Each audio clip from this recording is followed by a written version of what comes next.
И така, приятели, най-после открих мястото.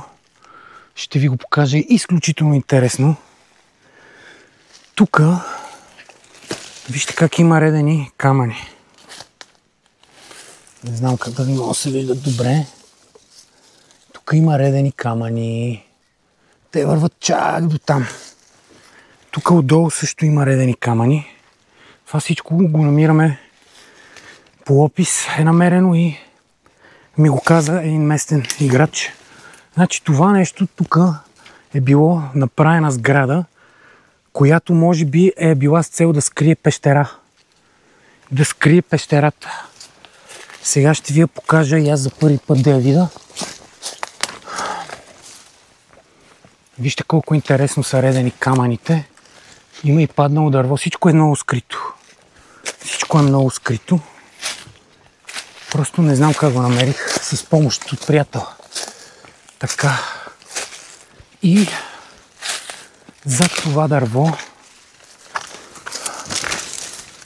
ето там, пада пещера. Виж как са го направили да не може да се стигне. И отсам. Вижте колко интересно. Сега ще ви покажа. Ще слезна отдолу.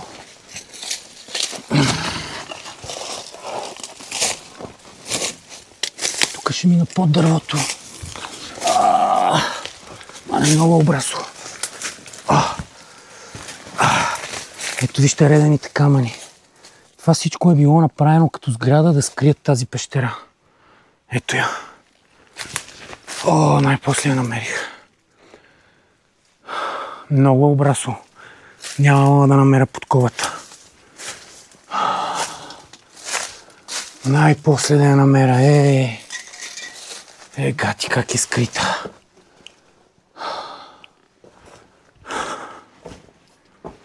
Страхотно място. Вижте. Това нещо отвънка е било направено сграда, за да го скрие. Тук всичко, ето тук отпред, дали мога да видите. Вижте, тук пред нея как са натрупани камъните. Това целото е точно пред пещерата, до там. И отзад още един ред има. Още един ред има. Добре, да видим сега. Охо! Тук не си играят. Това нещо е натрупано. Тея камъни си личат. Ще извада фенера на Парксайд. Гледайте за какво идва реч. Гледайте. Ето тук търсят. Тук търсят на цар Иван Шишман. Едно от съкровищата.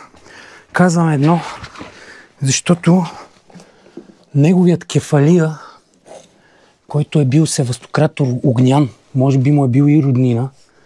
Ето тук сега ще светнем да видим какво ще излезне. Може би му е бил роднина Севастогнян, е управлявал една от последните крепости в България на Божен Ишкилович. Тук това са много стари някои неща. Уау! Та, има надпис, че това е една от последните паднали крепости. В скалата пише. Единствения последен податък от Второто българско царство е тук, на нашата крепост. Сега ще извада фенера, за да пробвам да осветим дупките.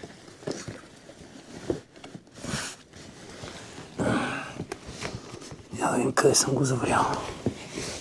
Фенерчето. Но местото е уникално. Така, фенерчето. Ето го и него. Парксайд. Тази батерия ще изкара дни. Добре, да видим сега дупка по дупка. Така. Его, гледайте. Дъното не се вижда. Дъното не се вижда.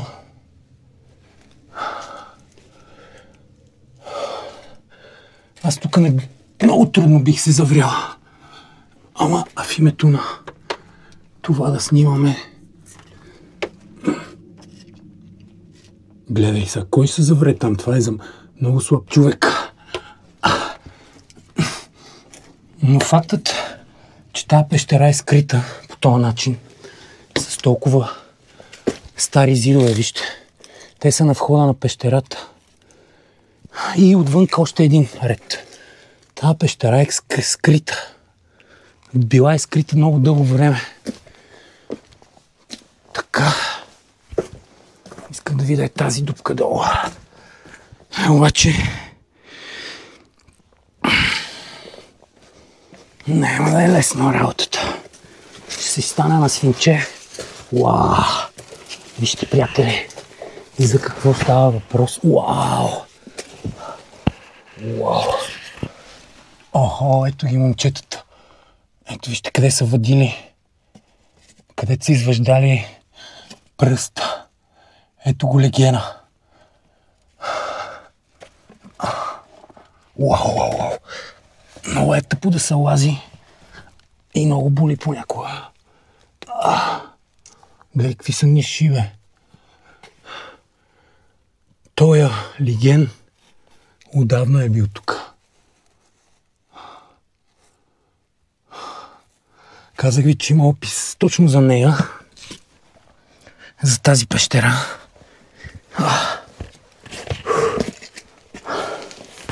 Ако отидеме в лявия и край, ето там, трябва да има изкована подкова в скалата в цепнатина от лявата страна. Но е скрит. И то много добре скрит. Аз много трудно ще я видя.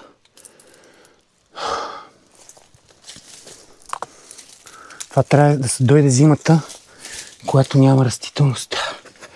Но като цяло спираме клипа до тук. Ще го пуснем пак.